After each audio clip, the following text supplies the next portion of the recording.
اللهم صل على سيدنا محمد وعلى آل سيدنا محمد كما صليت على إبراهيم وعلى آل إبراهيم وبارك على محمد وعلى آل محمد كما باركت على إبراهيم في العالمين إنك حميد مجيد. أعوذ بالله من الشيطان الرجيم. بسم الله الرحمن الرحيم. والعصر إن الإنسان لفي خسر إلا الذين آمنوا وعملوا الصالحات وتواصوا بالحق وتواصوا بالصبر. صدق الله مولانا العلي العظيم. സമാദരണീയരായ ഉസ്താദുമാരെ, നേതാക്കളെ, സ്നേഹം നിറഞ്ഞ സത്യവിശ്വാസികളെ, അസ്സലാമു അലൈക്കും വറഹ്മത്തുള്ളാഹി വബറകാതുഹു.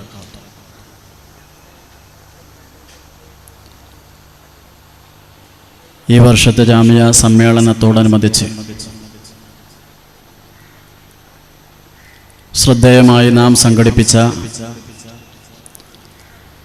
മുൽത്തഖത്ത് ദാരിസീൻ സംഗമത്തിൻ്റെ 2ാമത് സെഷനിലാണ് സംബന്ധിച്ചു കൊണ്ടിരിക്കുന്നത്.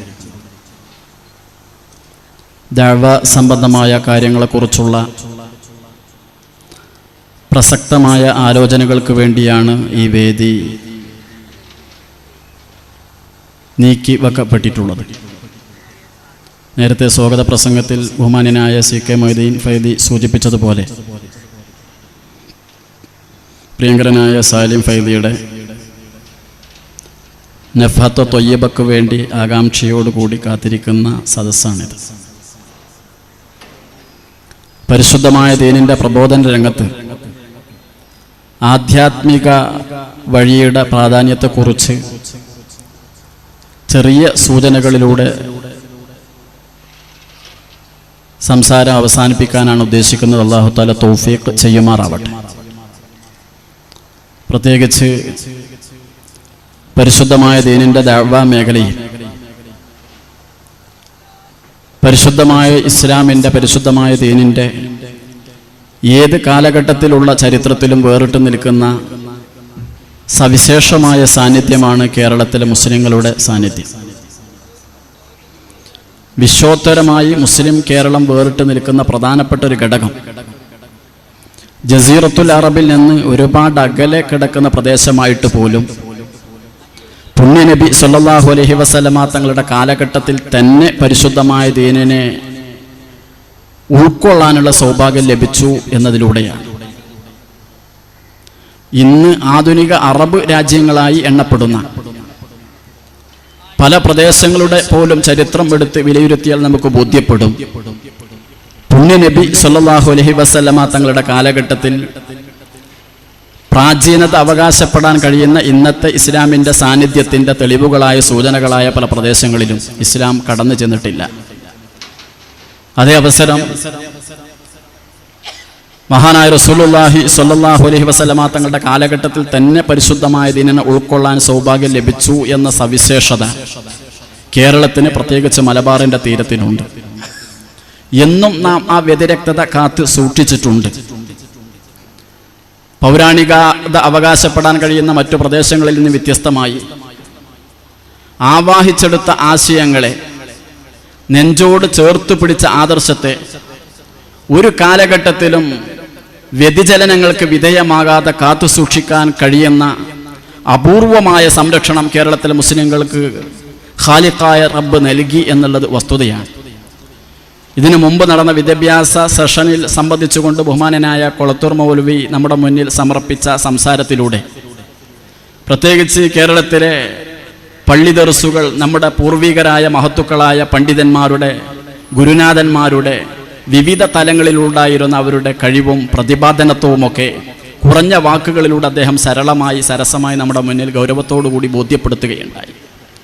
വിശ്വോത്തരമായി ലോകോത്തരമായ പണ്ഡിത തലങ്ങളിലേക്ക് ഉയർത്തപ്പെടാൻ മാത്രമുള്ള എല്ലാ യോഗ്യതകളുമുള്ള മഹത്തുക്കളായ പണ്ഡിതന്മാർ കേരളത്തിൽ കഴിഞ്ഞു പോയിട്ടുണ്ട്.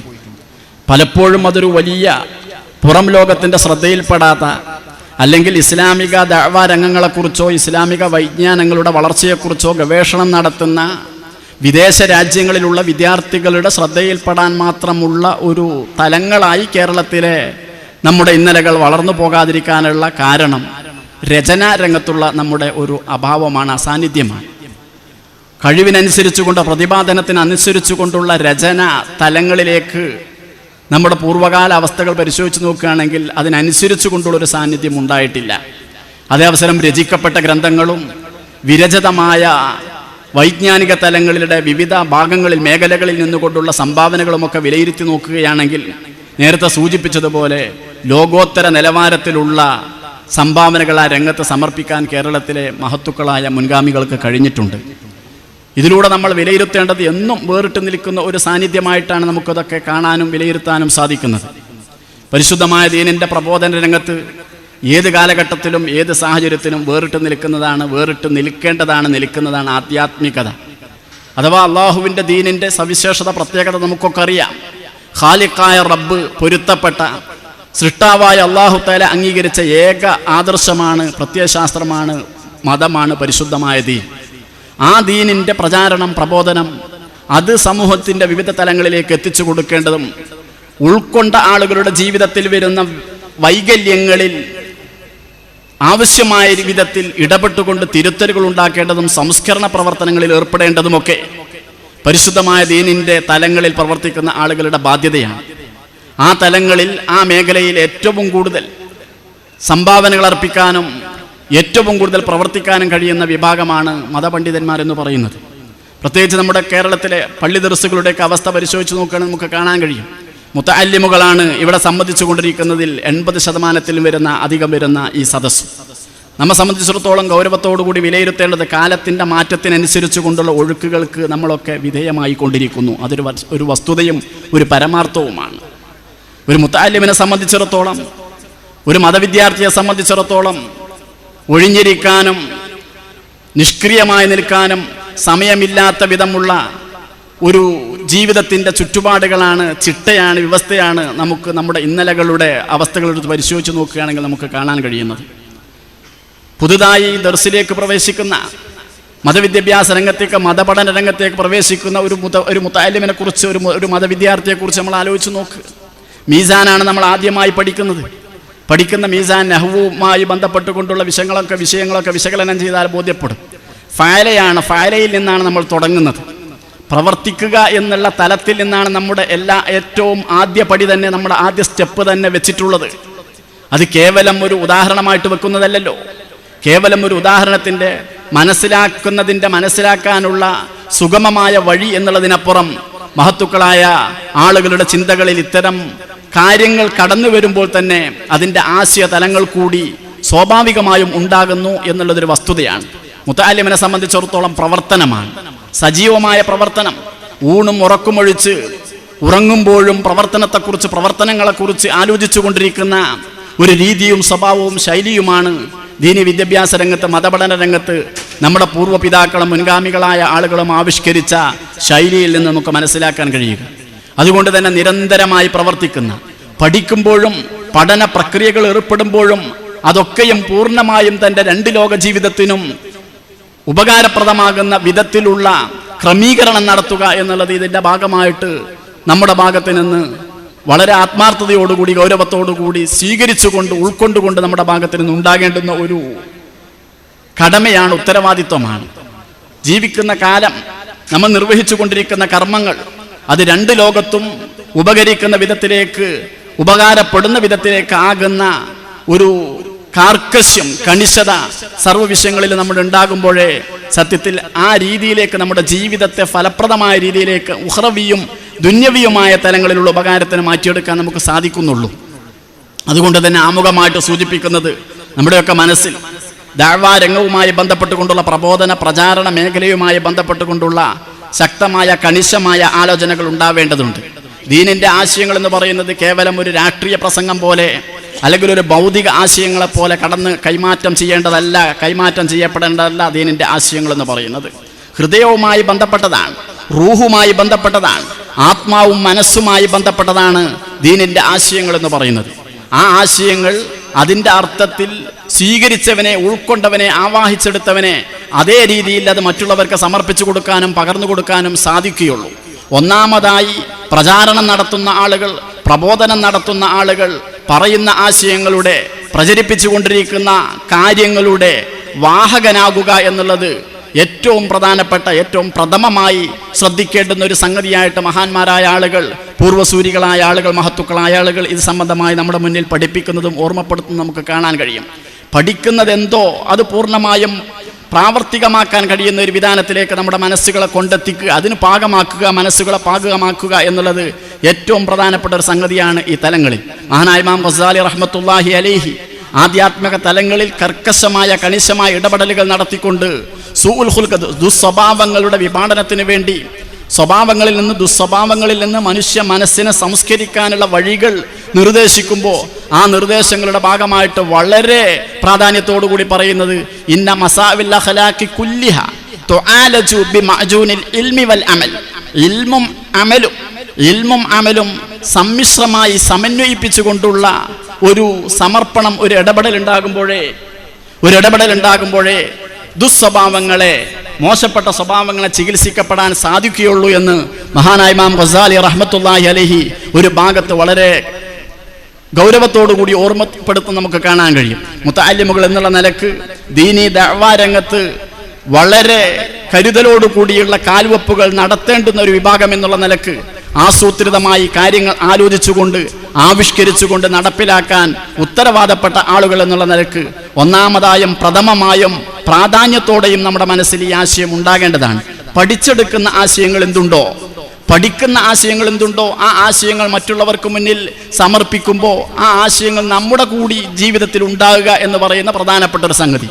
ഫർളായ അമലുകൾ നമ്മൾ നിർവഹിക്കുന്നതിനോടൊപ്പം തന്നെ സുന്നത്തായ അമലുകളെ കുറിച്ച് പഠിക്കുമ്പോൾ, ആമാല് സുന്നയെക്കുറിച്ച് പഠിക്കുമ്പോൾ പഠിച്ചുകൊണ്ടിരിക്കുന്ന ആ അമലുകൾ നമ്മുടെ ജീവിതത്തിലേക്ക് കൂടി ചേർത്ത് പിടിക്കുക എന്നൊരു ശീലം, ശൈലി നമ്മിൽ ഉണ്ടാകുമ്പോഴേ ഭാവിയിൽ നമ്മുടെ വാക്കുകൾക്കും നമ്മുടെ പ്രവർത്തനങ്ങൾക്കും പ്രതിഫലനം സൃഷ്ടിക്കുന്ന ഒരു രീതിയിലേക്ക് മാറ്റിയെടുക്കാൻ നമുക്ക് കഴിയുകയുള്ളൂ.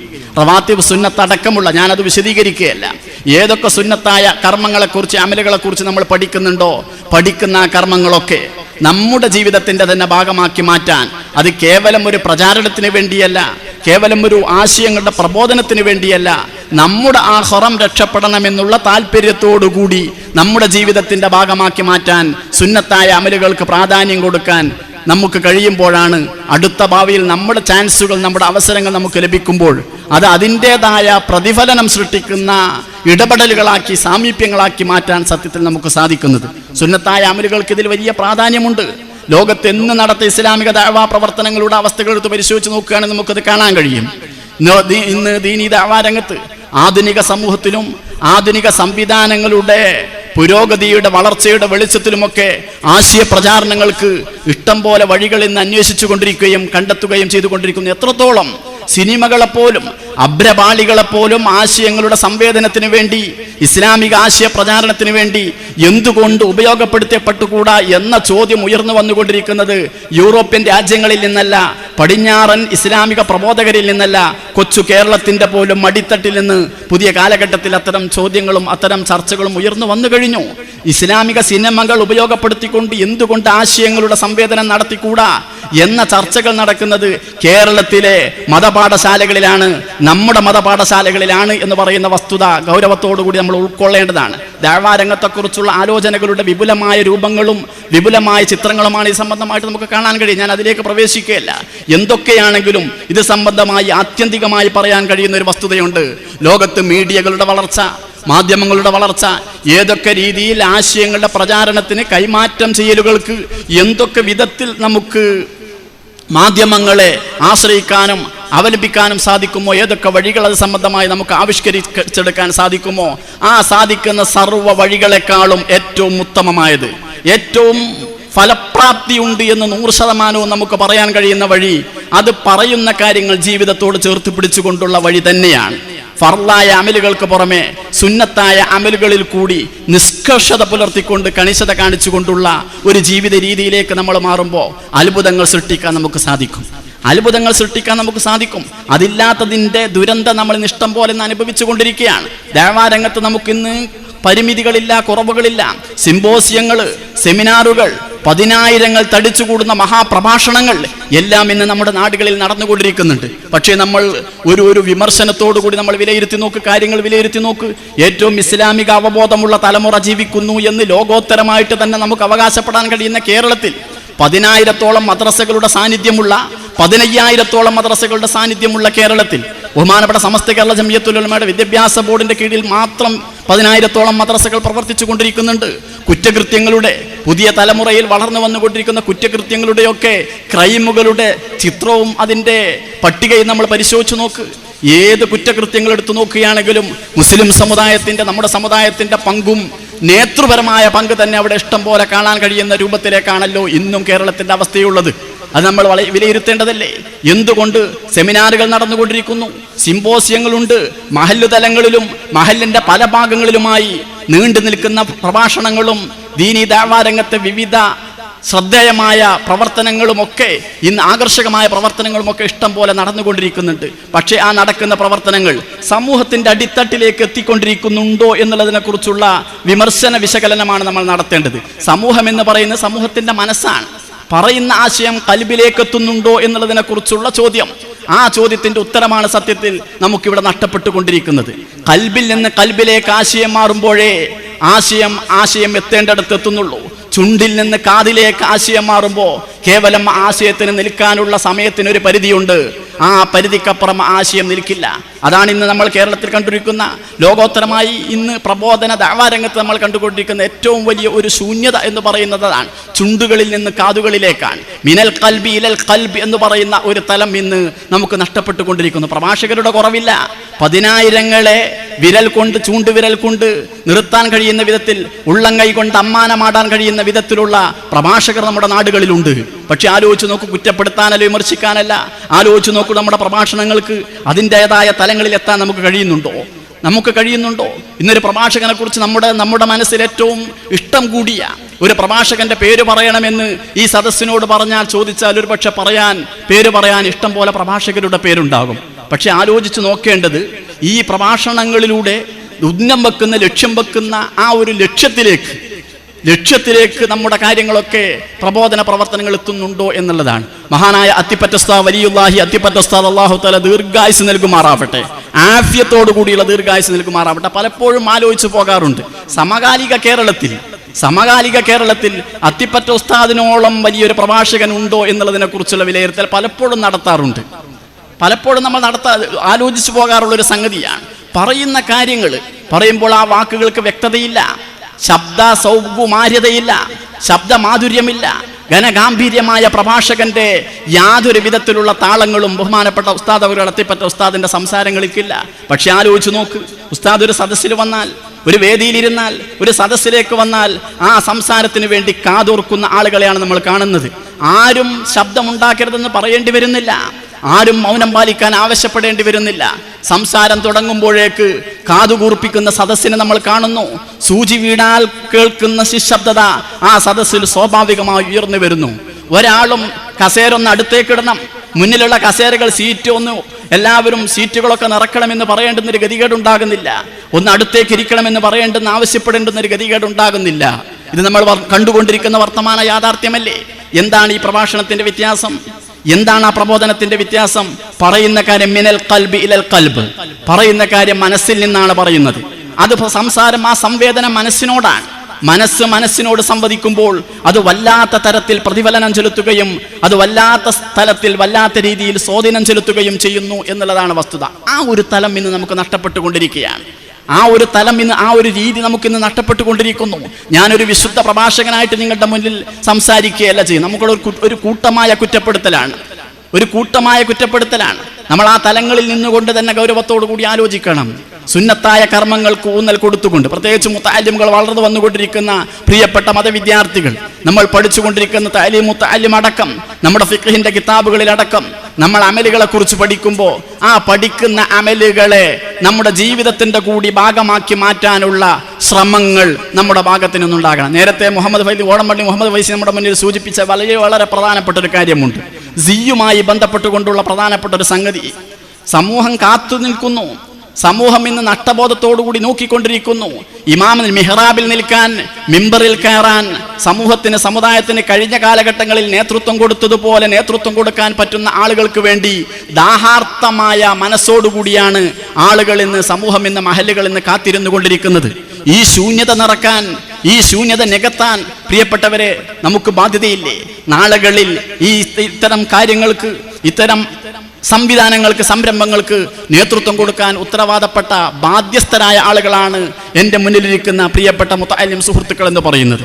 ആ ബാധ്യത നിർവഹിക്കുന്ന രംഗം വരുമ്പോൾ, നമ്മുടെ അവസരങ്ങൾ വരുമ്പോൾ നമ്മളതിന് യോഗ്യമാകണമെങ്കിൽ ഇന്നു തന്നെ അതിനനുസരിച്ച് കൊണ്ടുള്ള പ്രവർത്തനവും പരിശീലനവും നമ്മുടെ ഭാഗത്ത് നിന്നുണ്ടായേ തീരൂ.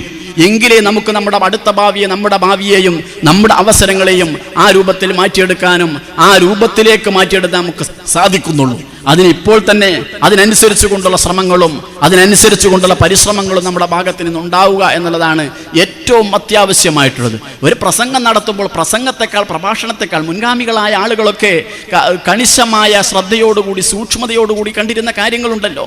മഹാനായ അഅ്മശ്, താബിഈ പണ്ഡിതന്മാരിൽ പ്രമുഖനാണ് മഹാനായ അഅ്മശ് റഹ്മത്തുള്ളാഹി അലൈഹി. അദ്ദേഹവുമായി ബന്ധപ്പെട്ടുകൊണ്ട് വളരെ കൗതുകകരമായ ഒരു ചരിത്രം, ഒരു സംഭവം മഹാനായ ഇമാം ഗസാലി തങ്ങൾ തൻ്റെ ഇഹ്യയിൽ രേഖപ്പെടുത്തുന്നുണ്ട്. അദ്ദേഹം ബസ്ര പള്ളിയിൽ അദ്ദേഹം ആകസ്മികമായി, അവിചാരിതമായി ബസ്രയിലെ പള്ളിയിൽ അദ്ദേഹം എത്തിപ്പെടുകയാണ്.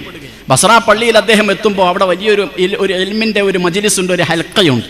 അദ്ദേഹം കൗതുകത്തോടുകൂടി, താല്പര്യത്തോടുകൂടി ഈ മജ്ലിസിൻ്റെ മധ്യത്തിൽ അദ്ദേഹം പോയിരിക്കുന്നുണ്ട്. മജ്ലിസിൻ്റെ മധ്യത്തിൽ പോയി, ഈ ഹൽക്കയുടെ മധ്യത്തിൽ പോയിരുന്നു എന്നാണ്. മധ്യത്തിൽ പോയിരുന്നു അദ്ദേഹം. ഈ മജ്ലിസിൻ്റെ മധ്യത്തിൽ പോയിരുന്ന അദ്ദേഹം തൻ്റെ കക്ഷരോമം പറിക്കുന്ന, പരസ്യമായി കക്ഷരോമം പറിക്കുന്ന ഒരു രംഗത്തെക്കുറിച്ച് ഇമാം ഗസാലി തങ്ങൾ രേഖപ്പെടുത്തിയിട്ടുണ്ട്. അദ്ദേഹം നേരത്തെ ഈ മജ്ലിസിനെ കുറിച്ച് ശ്രദ്ധിക്കുകയാണ്. പള്ളിയിൽ കയറിയ ഉടനെ പള്ളിയിലെ ഈ ഇൽമിൻ്റെ മജ്ലിസിനെ കുറിച്ച് ശ്രദ്ധിക്കുന്നു. അതിൽ നടക്കുന്ന ചർച്ചകളെക്കുറിച്ച് അദ്ദേഹം വിലയിരുത്തുന്നു, അവലോകനം ചെയ്യുന്നു. അതിൻ്റെ ശേഷമാണ് അദ്ദേഹം ഈ ഹൽക്കയുടെ, ഈ മജ്ലിസിൻ്റെ മധ്യത്തിൽ പോയിരിക്കുന്നത്. മധ്യത്തിൽ പോയി ഇരുന്നിട്ട് അദ്ദേഹം ചെയ്യുന്നതോ, ക്ലാസ് എടുത്തുകൊണ്ടിരിക്കുന്ന ഉസ്താദിനെ ശ്രദ്ധിക്കുകയോ അദ്ദേഹത്തിൻ്റെ ക്ലാസ് വീക്ഷിക്കുകയോ അല്ല ചെയ്യുന്നത്. അദ്ദേഹം ഈ ഹൽക്കയുടെ മധ്യത്തിലിരുന്നു കൊണ്ട്, ഈ വട്ടത്തിൻ്റെ മധ്യത്തിലിരുന്നു കൊണ്ട് അദ്ദേഹം കക്ഷരോമം പറിച്ചു എന്നാണ്. സ്വാഭാവികമായും ഈ ക്ലാസ്സിന് നേതൃത്വം കൊടുക്കുന്ന, മജ്ലിസിന് നേതൃത്വം കൊടുക്കുന്ന ഷെയ്ഖിന് സ്വാഭാവികമായും അദ്ദേഹത്തിന് കോപം വന്നു. അദ്ദേഹം ചോദിക്കുന്നുണ്ട്, യാ ഷെയ്ഖ് അലാ തസ്തഹി എന്ന് ചോദിക്കുന്ന ഇമാം ഗസാലി തങ്ങൾ രേഖപ്പെടുത്തിയിട്ടുണ്ട്.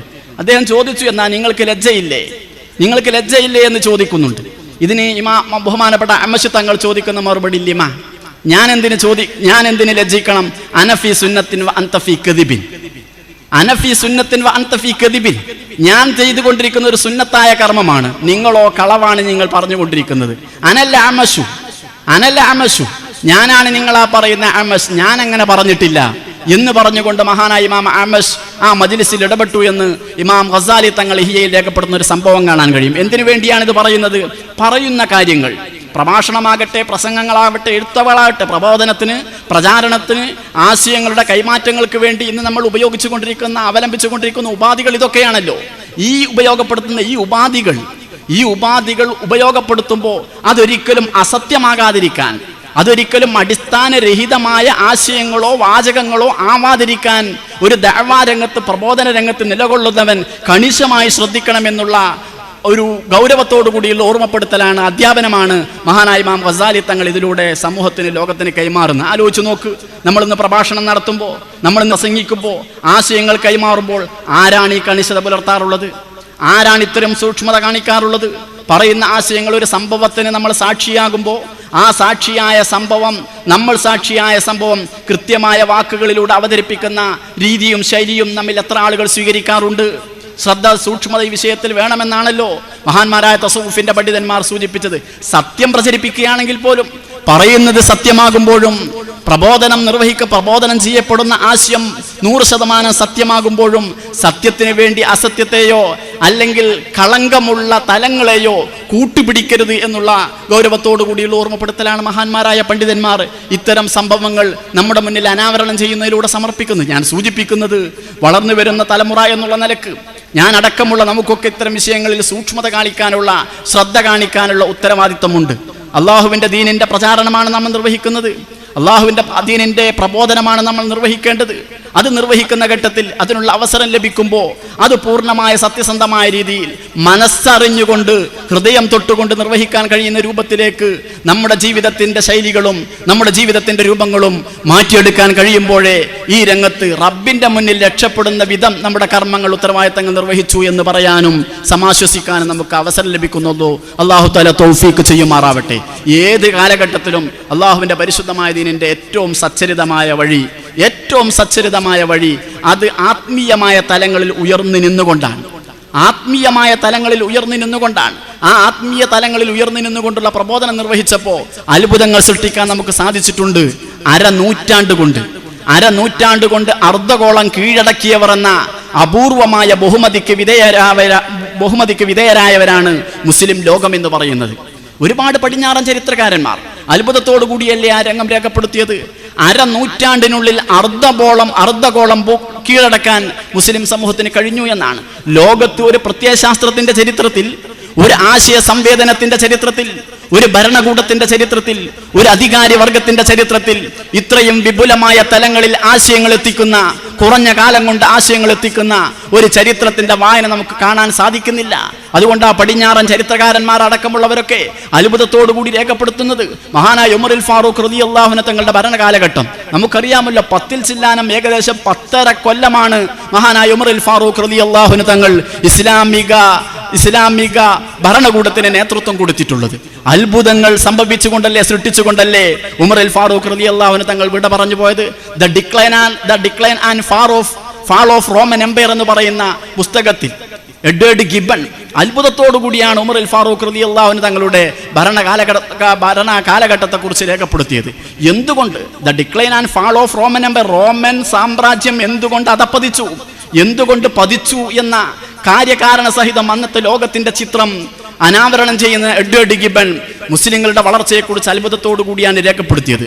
10 കൊല്ലക്കാലത്തിനുള്ളിൽ ഉമറുൽ ഫാറൂഖ് റളിയല്ലാഹു അൻഹു തങ്ങളുടെ ഭരണത്തിന്റെ 10 വർഷ കാലഘട്ടത്തിനുള്ളിൽ 3600 നഗരങ്ങളെ, പട്ടണങ്ങൾ കീഴടക്കാനും വലിയ കോട്ടക്കൊത്തളങ്ങൾ മുസ്ലിങ്ങളുടെ ഭാഗമാക്കി മാറ്റാനും അദ്ദേഹത്തിന് കഴിഞ്ഞു എന്ന് എഡ്വേർഡ് ഗിബൺ അത്ഭുതത്തോടു കൂടി രേഖപ്പെടുത്തിയിട്ടുണ്ട്. ആലോചിച്ചു നോക്ക്, ഇസ്ലാമിക സമൂഹത്തിന്റെ ഇന്നലകൾ വിലയിരുത്തിയാൽ കാണാൻ കഴിയും.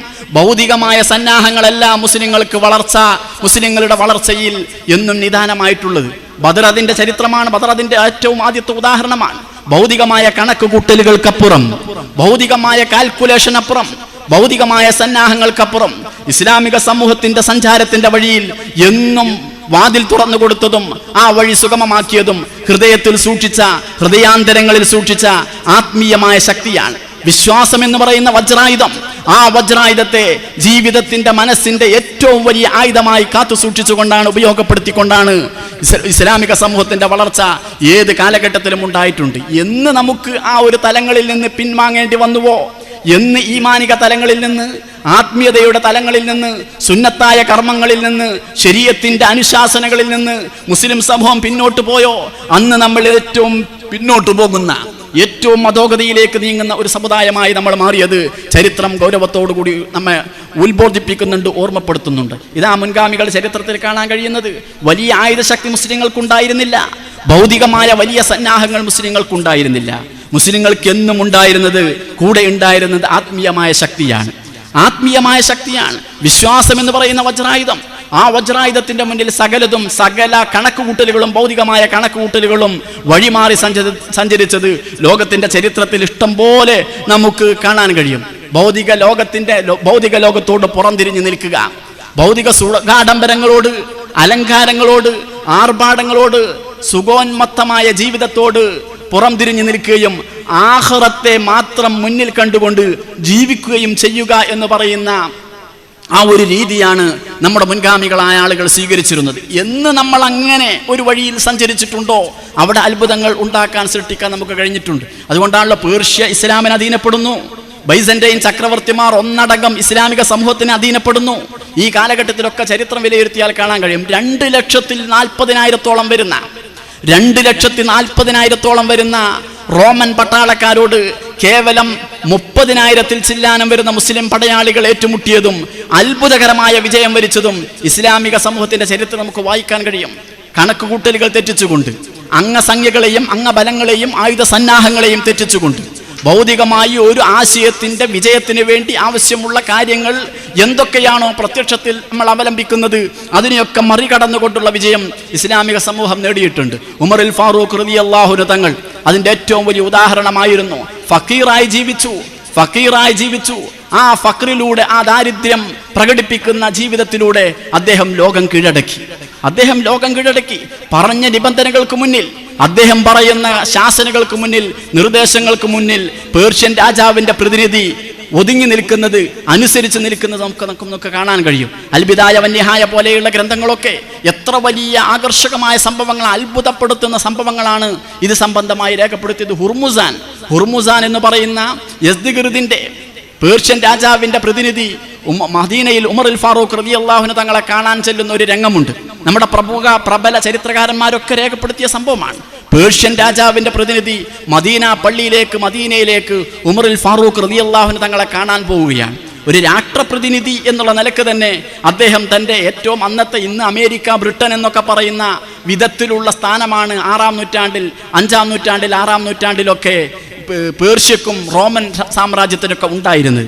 അന്നത്തെ ഏറ്റവും വലിയ വൻശക്തിയായ പേർഷ്യൻ രാജാവിന്റെ പ്രതിനിധിയായി ഹുർമുസാൻ മദീനയിലേക്ക് ചെല്ലുമ്പോൾ അദ്ദേഹം കൂടെ ഒരുപാട് അംഗരക്ഷകർ കൂടെയുണ്ട്. മാത്രമല്ല, വില പിടിച്ച വസ്ത്രങ്ങൾ ധരിച്ചുകൊണ്ടാണ് അദ്ദേഹം ചെയ്തിട്ടുള്ളത്. വസ്ത്രം മാത്രമല്ല, അദ്ദേഹത്തിന്റെ വസ്ത്രങ്ങളിൽ ആസകലം അങ്ങിങ്ങായി വില പിടിച്ച രത്നങ്ങൾ പതിച്ചിരുന്നു എന്നാണ്. തലയിൽ ധരിച്ച തൊപ്പിയിൽ, അദ്ദേഹത്തിന്റെ അംഗീകാരത്തിന്റെ സ്ഥാനത്തിന്റെ സൂചനയായി അദ്ദേഹം ധരിച്ചിരുന്ന തൊപ്പിയിൽ വില കൂടിയ രത്നങ്ങൾ പതിച്ചിരുന്നു. ഈ രത്ന കവചിതമായ വസ്ത്രം ധരിച്ചുകൊണ്ടാണ് മദീനയിൽ ഉമറുൽ ഫാറൂഖ് റളിയല്ലാഹു അൻഹു തങ്ങളെ കാണാൻ വേണ്ടി ഹുർമുസാൻ ചെല്ലുന്നത്. ചെന്നിട്ടോ അദ്ദേഹം മദീനയിൽ ചെന്നു ഉമറിന്റെ കൊട്ടാരം അന്വേഷിച്ചു. പ്രതീക്ഷിച്ചതുപോലെ ഉമറിന് കൊട്ടാരമില്ല. ഉമറിന്റെ കൊട്ടാരം ചോദിച്ചപ്പോൾ കുട്ടികൾ കാണിച്ചു കൊടുത്തത്, വഴി അന്വേഷിക്കുന്നവർ കാണിച്ചു കൊടുത്തത് ഈന്തപ്പന മട്ടൽ കൊണ്ടുണ്ടാക്കിയ ഒരു കുടിലാണ്. ആ കുടിലിൽ പോയി ഉമറിനെ അന്വേഷിച്ചു. വീട്ടിൽ നിന്ന് വീട്ടുകാർ പറഞ്ഞു അദ്ദേഹം പള്ളിയിലാണെന്ന് പറഞ്ഞു. സ്വാഭാവികമായും ഹുർമുസാനും അംഗരക്ഷകരും മദീന പള്ളിയിലേക്ക് പോയി. ഈന്തപ്പനയോലകൾ കൊണ്ട് മറച്ചുണ്ടാക്കി മദീന പള്ളിയിൽ പോയി. മദീന പള്ളിയിൽ കയറി ആസകലം പരിശോധന നടത്തി. പക്ഷേ ഒരു രാജകീയ അംഗീകാരത്തോടു കൂടിയുള്ള അടയാളങ്ങളോട് കൂടിയുള്ള ഒരു വ്യക്തിത്വത്തെയും അവർക്ക് കാണാൻ കഴിഞ്ഞില്ല. അവർ പള്ളിയിൽ നിന്ന് പുറത്തിറങ്ങി അൽ ബിദായ വന്നിഹായയിൽ വളരെ വ്യക്തമായി വിവരിക്കുന്നത് കാണാൻ കഴിയും. പുറത്തിറങ്ങി കുറച്ചകലെ നടന്നപ്പോൾ കുറച്ച് കുട്ടികൾ കളിക്കുന്നുണ്ടായിരുന്നു. കളിക്കുന്ന കുട്ടികളോട് ചോദിച്ചു, നിങ്ങളുടെ അമീർ, നിങ്ങളുടെ ഖലീഫയെ കാണാൻ വേണ്ടി വന്നതാണ്, പേർഷ്യയിൽ നിന്ന് വന്നതാണ്, അദ്ദേഹം എവിടെയാണുള്ളത്? വീട്ടിൽ അന്വേഷിച്ചപ്പോൾ അദ്ദേഹം പള്ളിയിലാണെന്നാണ് പറഞ്ഞത്. കുട്ടികൾ പറഞ്ഞു, കുറച്ചു മുമ്പ്, അല്പസമയത്തിന് മുമ്പ് ഒരു സംഘം അദ്ദേഹത്തെ കാണാൻ വന്നിരുന്നു, അവരുമായി അദ്ദേഹം സംസാരിച്ചിരുന്നു, പള്ളിയിൽ ഉണ്ടാകുമെന്ന് കുട്ടികൾ പറഞ്ഞു. വീണ്ടും അവർ പള്ളിയിലേക്ക് പോയി. അദ്ദേഹം പള്ളിയിൽ കിടന്നുണ്ടാകുമെന്ന് കുട്ടികൾ പറയുന്നുണ്ട്. വീണ്ടും ഈ സംഘം പള്ളിയിലേക്ക് പോകുന്നുണ്ട്. പള്ളിയിൽ ചെന്ന് ആസകൻ പരിശോധന നടത്തിയപ്പോൾ നേരത്തെ വന്ന വഫ്ദിന് വേണ്ടി, നിവേദക സംഘത്തിന് വേണ്ടി ഉമർ റളിയല്ലാഹു അൻഹു അണിഞ്ഞിരുന്ന സ്ഥാനവസ്ത്രം അദ്ദേഹം ചുരുട്ടിപ്പിടിച്ച് തലയിണ വെച്ചുകൊണ്ട് കിടന്നുറങ്ങുന്നുണ്ട്. ഉമറുൽ ഫാറൂഖ് റളിയല്ലാഹു അൻഹു മദീന പള്ളിയുടെ ചെരുവിൽ കിടന്നുറങ്ങുന്നു. അദ്ദേഹത്തെ അവർ കണ്ടെത്തി. ഹുർമുസാന്റെ സംഘം ഉമറുൽ ഫാറൂഖ് തങ്ങളെ കണ്ടെത്തി. അത്ഭുതപ്പെട്ടു. അദ്ദേഹം ഉറങ്ങുകയാണ്. ഏതാണെങ്കിലും ഈ സംസാരത്തിനിടയിൽ ഉമറുൽ ഫാറൂഖ് തങ്ങളുടെ ചുറ്റുപാട് നിന്നുകൊണ്ടുള്ള ഈ സംസാരത്തിനിടയിൽ ഉമറുൽ ഫാറൂഖ് റളിയല്ലാഹു അൻഹു തങ്ങൾ ഉണർന്നു. കൂടെ നേരത്തെ അവരന്വേഷിച്ചിരുന്ന ഈ കുട്ടികളുടെ സംഘവും ഇവരുടെ കൂടെയുണ്ട്. അങ്ങനെ ഉണർന്നപ്പോൾ കുട്ടികൾ പറഞ്ഞു, ഇദ്ദേഹം പേർഷ്യയിൽ നിന്ന് വന്ന ആളുകളാണ്, നിങ്ങളോട് സംസാരിക്കാൻ വേണ്ടി വന്നതാണ്. ഉമർ റളിയല്ലാഹു അൻഹു കണ്ണു തുറന്നപ്പോൾ എല്ലാ അലങ്കാരങ്ങളോടും കൂടിയുള്ള വില പിടിച്ച അമൂല്യമായ വസ്തുക്കൾ അലങ്കരിച്ചുകൊണ്ടുള്ള ആ വസ്ത്രം ധരിച്ചുകൊണ്ടാണ്, സ്ഥാനവസ്ത്രം ധരിച്ചുകൊണ്ടാണ് ഹുർമുസാൻ നിൽക്കുന്നത്. ഉമറുൽ ഫാറൂഖ് റളിയല്ലാഹു അൻഹു തൻ്റെ കണ്ണ് മിഴിച്ചുകൊണ്ട് ഹുർമുസാനെ നോക്കി ഉമർ റളിയല്ലാഹു അൻഹു പറഞ്ഞ വാക്കുകൾ മഹാനായ അല്ലാമ ഇബ്നു കസീർ ഈ അൽ ബിദായ വന്നിഹായയിൽ രേഖപ്പെടുത്തുന്നത് കേട്ടാൽ നമ്മൾ അത്ഭുതപ്പെട്ടു പോകും. അദ്ദേഹം ചോദിച്ചു, ഫഖാല അൽ ഹുർമുസാൻ, നിങ്ങളാണോ ഹുർമുസാൻ എന്ന് ചോദിക്കുന്നുണ്ട്. ഖാലു, അൽ ബിദായ വന്നിഹായയുടെ വാക്കാണ്. ഖാലു, അവർ കൂടി നിന്നവർ പറഞ്ഞു, അതെ. ഫതഅമ്മലഹു വതഅമ്മല മാ അലൈഹി. അല്ലാമ ഇബ്നു കസീറിന്റെ വാക്കുകൾ. ഫതഅമ്മലഹു വതഅമ്മല മാ അലൈഹി. ഉമർ റളിയല്ലാഹു അൻഹു കണ്ണു മിഴിച്ചുകൊണ്ട് ഈ ഹുർമുസാനെയും അദ്ദേഹം ധരിച്ച വസ്ത്രങ്ങളെയും അദ്ദേഹം നോക്കി. എന്നിട്ട് പറഞ്ഞു, വഖാൽ, ഉമർ റളിയല്ലാഹു അൻഹു പറഞ്ഞു, അഊദു ബില്ലാഹി മിനന്നാർ വ അസ്തഈനുല്ലാഹ്. അഊദു ബില്ലാഹി മിനന്നാർ വ അസ്തഈനുല്ലാഹ്. അല്ലാഹുവിനോട് ഞാൻ നരകത്തെ തൊട്ട് കാവൽ തേടുന്നു, ഞാൻ റബ്ബിനോട് സഹായം തേടുന്നു. എന്നിട്ട് പറഞ്ഞു, വഖാൽ, ഉമർ റളിയല്ലാഹു അൻഹു പറഞ്ഞു, അൽഹംദുലില്ലാഹില്ലദി അദല്ല ഹാദാ വ അശിയഅഹു. അൽഹംദുലില്ലാഹില്ലദി അദല്ല ഹാദാ വ അശിയഅഹു. ഇവനെയും ഇവന്റെ ആളുകളെയും നീചനാക്കിയ അല്ലാഹുവിനാണ് സർവസ്തുതിയും. എന്ന് പറഞ്ഞു. ഇത് പറഞ്ഞിട്ട് ഉമർ റളിയല്ലാഹുവിന് ചുറ്റും നിൽക്കുന്ന മുസ്ലിങ്ങളോട് പറയുന്ന വാക്കുണ്ട്, യാ മഅ്ശറൽ മുസ്ലിമീൻ, യാ മഅ്ശറൽ മുസ്ലിമീൻ തമസ്സകൂ ബിഹാദദ്ദീൻ, തമസ്സകൂ ബിഹാദദ്ദീൻ. നിങ്ങൾക്ക് കിട്ടിയ പുന്നാര നബി സല്ലല്ലാഹു അലൈഹി വസല്ലമ തങ്ങളിൽ നിന്ന് നിങ്ങൾക്ക് കിട്ടിയ ദീനിന്റെ ആശയങ്ങളെ നിങ്ങൾ മുറുകെ പിടിക്കണം. വഹ്തദൂ ബിഹദീ നബിയിക്കും, നിങ്ങളുടെ പ്രവാചകന്റെ ചര്യയെ നിങ്ങൾ ജീവിതത്തോട് ചേർത്ത് പിടിക്കണം. വലാ യുബ്തിറന്നകുമുദ്ദുന്യാ ഫഇന്നഹാ ഗറാറത്തുൻ, ദുന്യാവ് നിങ്ങളെ അഹങ്കാരികളാക്കരുത്. എന്തുകൊണ്ട്? ദുന്യാവ് എന്നും വഞ്ചകനാണ്. വഞ്ചകനായ ദുന്യാവ് നിങ്ങളെ അഹങ്കാരികളാക്കരുത് എന്ന് പറഞ്ഞു. ഫഖാലൽ വഫ്ദു, അപ്പൊ ഇദ്ദേഹത്തിന്റെ കൂടെയുള്ള ഇത്രയും പറഞ്ഞപ്പോ ഉമർ റളിയല്ലാഹുവിന് ചുറ്റും നിൽക്കുന്ന ഹുർമുസാന്റെ പ്രതിനിധികൾ പറഞ്ഞു, ഹാദാ മലിക്കുൽ അഹ്വാസ്, ഇദ്ദേഹം പേർഷ്യക്കാരുടെ രാജാവാണ്, പേർഷ്യക്കാരുടെ അധികാരിയാണ് ഇദ്ദേഹം. ഫകല്ലിമുഹു, നിങ്ങൾ അദ്ദേഹത്തോടൊന്ന് സംസാരിക്കണം, നിങ്ങളോട് സംസാരിക്കാൻ വേണ്ടി വന്നതാണ്. ഫഖാല, ഉമർ റളിയല്ലാഹുവിന് പറഞ്ഞു പ്രതികരിക്കുന്ന വാക്ക് മഹാനായ ഇബ്നു കസീർ രേഖപ്പെടുത്തുന്നില്ല. ഹുർമുസാനോട് സംസാരിക്കാൻ ഉമർ തയ്യാറല്ല. ഹത്താ ലാ യബ്ഖാ അലൈഹി മിൻ ഹുല്യതിഹി ശൈഉൻ, അദ്ദേഹം ഈ ധരിച്ച വസ്ത്രത്തിൽ നിന്ന്, അദ്ദേഹം ഈ അണിഞ്ഞ ജോഡിയിൽ നിന്ന് എല്ലാം അയാൾ മാറ്റി ഒഴിവാക്കുന്നത് വരെ ഉമർ അദ്ദേഹത്തോട് സംസാരിക്കാൻ തയ്യാറല്ല. ഫറമാ അൻഹു ബികുല്ലി ശൈഇൻ അലൈഹി ഇല്ലാ ശൈഅൻ യസ്തുറുഹു, അദ്ദേഹത്തിന്റെ നഗ്നത മറക്കാൻ ആവശ്യമുള്ള വസ്ത്രമല്ലാത്ത മറ്റെല്ലാം ഉമറിന്റെ നിബന്ധനയ്ക്ക് മുന്നിൽ ഹുർമുസാൻ എന്ന് പറയുന്ന പേർഷ്യൻ ഭരണാധികാരിയുടെ പ്രതിനിധി ഒഴിവാക്കി കളഞ്ഞു, എറിഞ്ഞു കളഞ്ഞു എന്ന് പറയുന്നു. വഅൽബസുഹു സൈബൻ സഫീഖൻ ഫകല്ലമഹു, എന്നിട്ട് അവർ അദ്ദേഹത്തെ ഉമറിനെ പോലെ കീറിപ്പറഞ്ഞൊരു വസ്ത്രം ധരിപ്പിച്ചു. അപ്പോഴാണ് ഉമറുൽ ഫാറൂഖ് റളിയല്ലാഹു അൻഹു തങ്ങൾ ഹുർമുസാൻ എന്ന് പറയുന്ന പേർഷ്യൻ രാജാവിനോട് സംസാരിച്ചത് എന്ന് ചരിത്രം രേഖപ്പെടുത്തിയിട്ടുണ്ട്. ഞാൻ കൂടുതൽ വിശദീകരിക്കുകയില്ല. നമ്മൾ ഒരുപാട് തലങ്ങളിലുള്ള ആലോചനകൾ നമ്മൾ നടത്തേണ്ടിയിരിക്കുന്നു. ഭൗതികത അതിൻ്റെ ഏറ്റവും ഉയരങ്ങളിൽ എത്തി നിൽക്കുന്ന ഒരു കാലഘട്ടത്തിലാണ് നമ്മൾ ജീവിച്ചു കൊണ്ടിരിക്കുന്നത്. പ്രത്യേകിച്ച് വളരെ ചെറിയ പ്രായത്തിൽ തന്നെ ആർഭാടങ്ങളോടും അലങ്കാരങ്ങളോടും സുഖപ്രമത്തതകളോടുമുള്ള താല്പര്യം വളർന്നു വന്നുകൊണ്ടിരിക്കുന്ന ഒരു തലമുറയാണ്, ഒരു ലോകമാണ്, ഒരു ചുറ്റുപാടാണ് നമ്മൾ കണ്ടുകൊണ്ടിരിക്കുന്നത്. ഇസ്ലാമിക തലങ്ങളിൽ, ഇസ്ലാമിക പ്രബോധന തലങ്ങളിൽ, ആശയ പ്രബോധന പ്രചാരണ തലങ്ങളിൽ ഭാവിയിൽ അടുത്ത കാലഘട്ടങ്ങളിൽ ദൗത്യം നിർവഹിക്കേണ്ടി വരുന്നെന്നുള്ള നിലക്ക് അള്ളാഹുവിൻ്റെ അപാരമായ അനുഗ്രഹത്താൽ അത്തരമൊരു വഴിയിൽ എത്തിപ്പെടാൻ സൗഭാഗ്യം ലഭിച്ച തലമുറ എന്നുള്ള നിലക്ക് നമ്മൾ ഇതിനെക്കുറിച്ച് ഗൗരവത്തോടുകൂടി വിലയിരുത്തേണ്ടതാണ്. എത്ര കണ്ടുകൊണ്ട് അള്ളാഹുവിൻ്റെ പരിശുദ്ധനായ പ്രവാചകർ സല്ലല്ലാഹു അലൈഹി വസല്ലം നമുക്ക് നൽകിയ ജീവിതത്തിൻ്റെ സന്ദേശങ്ങളെ ചേർത്തു പിടിക്കുന്ന സ്വഭാവം നമ്മളിൽ ഉണ്ടാകുന്നുണ്ടോ അവിടെ വെച്ചുകൊണ്ട് ദുനിയാവ് കീഴടക്കാൻ നമുക്ക് കഴിയും. വിശാലമാണ് ചരിത്രം. റബീഉ ഇബ്നു ആമിർ യസ്ദിജിർദിന്റെ കൊട്ടാരത്തിൽ പോകുന്ന സംഭവമുണ്ട്. ഖാദിസിയ യുദ്ധത്തിന്റെ പശ്ചാത്തലത്തിൽ ഇതേ ഉമർ റളിയല്ലാഹു അൻഹുവിന്റെ ഭരണകാലഘട്ടത്തിൽ സഅദ് ബിൻ അബീ വഖാസ് റളിയല്ലാഹു അൻഹുവിന്റെ കീഴിൽ നേതൃത്വത്തിൽ ഖാദിസിയ യുദ്ധം നടക്കുന്നു. ഖാദിസിയയിൽ ഒരു ഏറ്റുമുട്ടലിന്റെ തലങ്ങളിലേക്ക് പോവുകയാണ്. പേർഷ്യക്കാരുമായിട്ടാണ് ഏറ്റുമുട്ടൽ. സ്വാഭാവികമായും ഏറ്റുമുട്ടൽ ഒഴിവാക്കുന്നതിന് വേണ്ടി പേടിച്ചു വിറച്ച പേർഷ്യൻ രാജാവിന്റെ പ്രതിനിധി സൈനിക കമാൻഡറുടെ അടുക്കലേക്ക് സഅദ് റളിയല്ലാഹു അൻഹുമായി ബന്ധപ്പെട്ടുകൊണ്ട് ഒരു അനുരഞ്ജന ശ്രമത്തിന് പരിശ്രമിക്കുന്ന ചരിത്രത്തിൽ വായിക്കാൻ കഴിയും. അങ്ങനെ സഅദ് റളിയല്ലാഹു അൻഹു യസ്ദിജിർദിന്റെ കൊട്ടാരത്തിലേക്ക് അദ്ദേഹത്തിന്റെ പ്രതിനിധികളെ കാണുന്നതിന് വേണ്ടി, സൈനിക കമാൻഡറെ കാണുന്നതിന് വേണ്ടി മഹാനായ റബീഉ ഇബ്നു ആമിർ എന്ന് പറയുന്ന തൻ്റെ പടയാളികളുടെ കൂട്ടത്തിലെ പ്രമുഖനായ മഹാവ്യക്തിത്വത്തെ അയക്കുന്നുണ്ട്. റബീഉ ഇബ്നു ആമിർ ചെല്ലുന്നു. ആരുടെ അടുക്കലാ ചെല്ലുന്നത്? യസ്ദിജിർദ് എന്ന് പറയുന്ന പേർഷ്യൻ രാജാവിൻ്റെ പട്ടാളിക സൈനിക കമാൻഡറുടെ അടുക്കലേക്കാണ് പോകുന്നത്. നേരത്തെ പറഞ്ഞതുപോലെ ഹുർമുസാനെ പോലെ ഒരു സൈനിക കമാൻഡർ എന്നുള്ള നിലക്ക് പൂർണ്ണമായ അലങ്കാരങ്ങൾ ധരിച്ചുകൊണ്ടാണ് അദ്ദേഹം. മാത്രമല്ല, അദ്ദേഹം താമസിച്ചു കൊണ്ടിരിക്കുന്ന പരിസരം പോലും പരിപൂർണമായ അലങ്കാരങ്ങളിൽ കുളിച്ചു നിൽക്കുന്ന ഒരവസ്ഥയിലാണ് അവർ സംവിധാനിച്ചിരുന്നത് എന്നാണ്. അവിടേക്കാണ് റബീഉ ഇബ്നു ആമിർ എന്ന് പറയുന്ന സഅദ് റളിയല്ലാഹു അൻഹുവിന്റെ പടയാളി കടന്നു ചെല്ലുന്നത്. ചെറിയൊരു കുതിരയിൽ പാറിപ്പറഞ്ഞ തല, അദ്ദേഹത്തിന്റെ വസ്ത്രങ്ങളിൽ പലയിടത്തും കഷ്ണം വെച്ചിരുന്നു. അങ്ങനെ അദ്ദേഹം ചെല്ലുകയാണ്.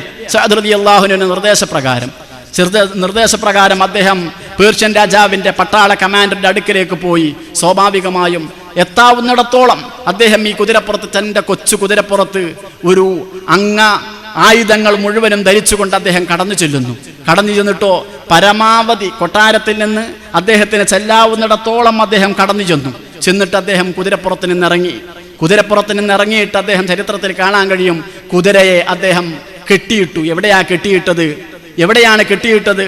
ഇദ്ദേഹത്തിൻ്റെ ഈ സൈനിക കമാൻഡറുടെ ഓഫീസിൻ്റെ പരിസരത്ത് വളരെ കമനീയമായി അലങ്കരിച്ചിരുന്ന ഫർണിച്ചറുകളിലൊന്നിൽ അദ്ദേഹം ആ ഫർണിച്ചറുകളുടെ കാലുകളിലൊന്നിൽ റബീ ഇബ്നു ആമിർ എന്ന് പറയുന്ന പടയാളി തൻ്റെ കുതിരയെ കെട്ടിയിട്ടു.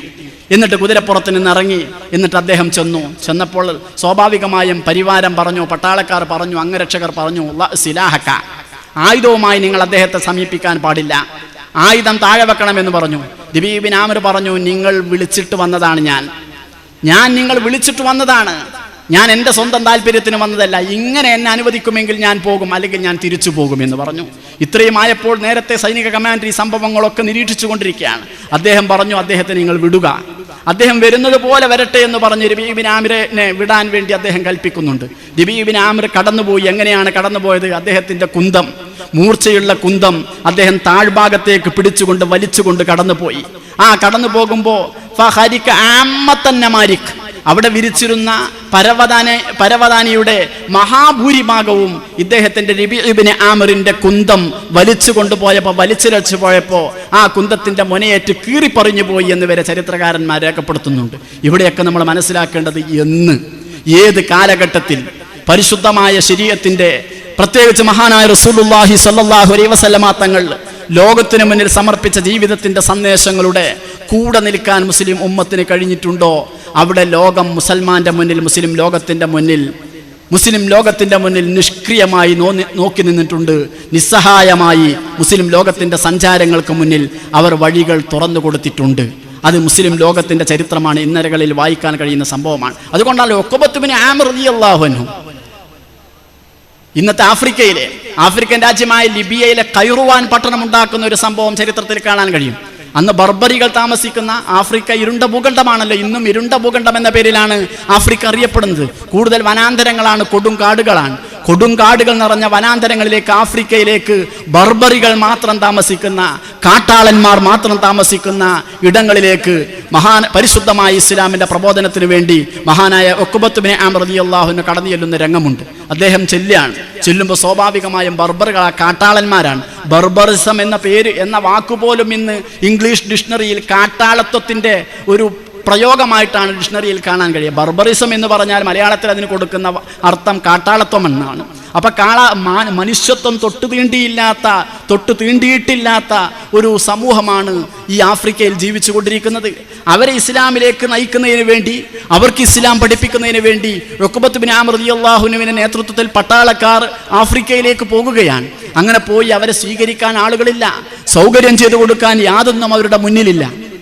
ഇവിടെ ചരിത്രത്തിൽ നമുക്ക് വായിക്കാൻ കഴിയും. അല്ലാമ ഇബ്നു അസീർ തൻ്റെ അൽ കാമിൽ എന്ന് പറയുന്ന ഗ്രന്ഥത്തിൽ വളരെ വ്യക്തമായി രേഖപ്പെടുത്തുന്ന സംഭവമുണ്ട്.